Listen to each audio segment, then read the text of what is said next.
This is Team Dita Drone from the VIP program in Ina University. This semester, we work to develop an autonomous flying drone based on computer vision with deep learning. We will be presenting in this order. We want to introduce the concept and the vision behind our project. Last semester, we made a small drone Tello to autonomously follow a moving target, as shown in this video. However, there were limitations. One of Tello's limitations is onboard processing. Its computing power is too weak. Because it is designed to be a commercial product, we could not access its full functionality.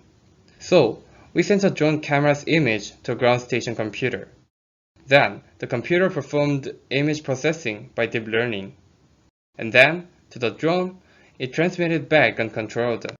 For this reason, the drone had to complete the task in its limited coverage within Wi-Fi range. Also, as it gets far away from the computer, every action becomes too slower. The drone's size is also a problem. Its small size made it impossible to implement any tasks with some payload. So, for this semester, we set 3 objectives to solve these problems. First, we build a custom drone to perform a variety of missions. Next, we implement an embedded computer directly on the drone for onboard processing. Lastly, for remote control and monitoring, we connect the drone to a ground station via LTE.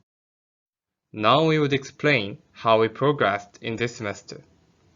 This is an overall development process for this semester. We used these devices and sensors in our system. The frame and the motors for the drone are selected for a payload up to 1.8 kilograms. We chose Pixoc 4 as a flight controller. Besides these necessary parts for the drone, we added an embedded computer Jetson Nano and its battery for onboard processing.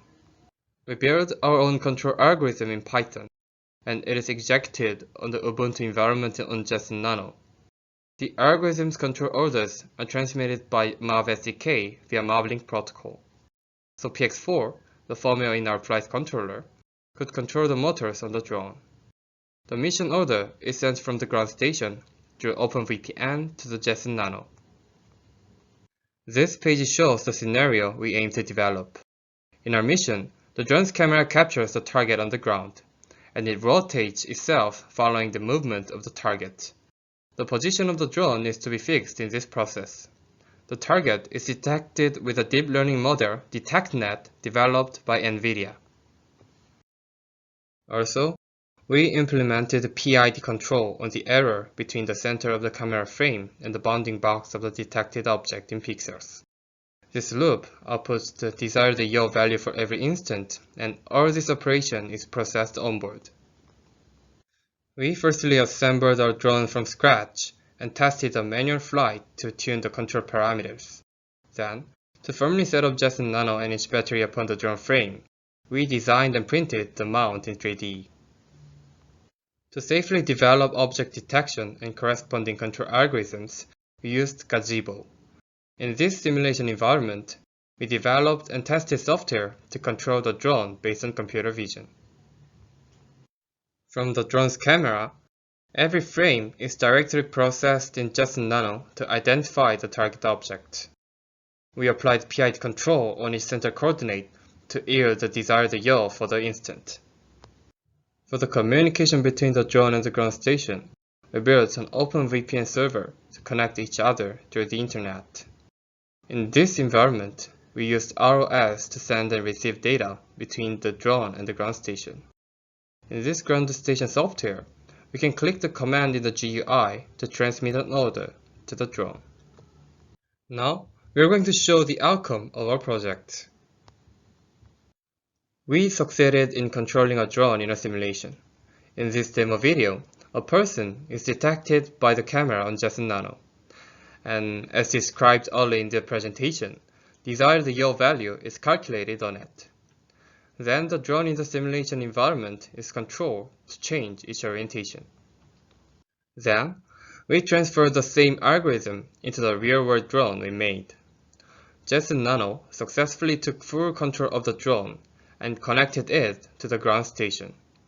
but as we ordered the mission, the drone crashed while taking off.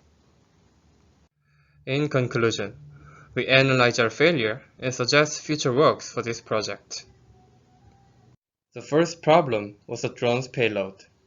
It exceeded its limit. After setting up Jetson and batteries for onboard processing, we found the drone became significantly unstable, even though we tuned more times. We assume that this heavy payload caused the drone's sudden unintended acceleration.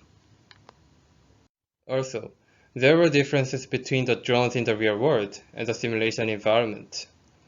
The ideal drone in the simulation has a symmetric structure, but in our drone, its center of gravity is manipulated due to extra modules. This asymmetry could be the reason for the failure.